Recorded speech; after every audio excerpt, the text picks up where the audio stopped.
واقعا من همچون یک شهروند جمهوری تاجیکستان خیلی که طریق شبکه‌های اجتماعی امروز در نسبت حادثه‌های طی ماه‌های آخر در بدخشان که به عمل آمده سر و صداهای زیاد پهن گردیده ایستادند و باید همین را قید نمایم که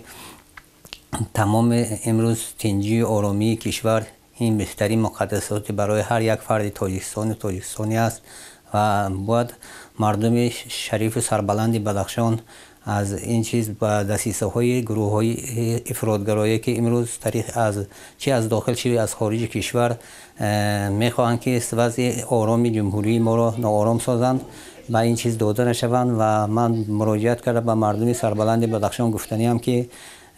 این تنجی آرامی، این صلح و آسایشتگی، این نعمت بی‌بهایی که امروز خداوند برای ما ارزانی داشته است باید به قدر آن برسیم و هیچ وقت مردم تاجیک و خصوص مردم سربلند بدخشان به این چیز راه نمیتیم. من باوری کامل دارم و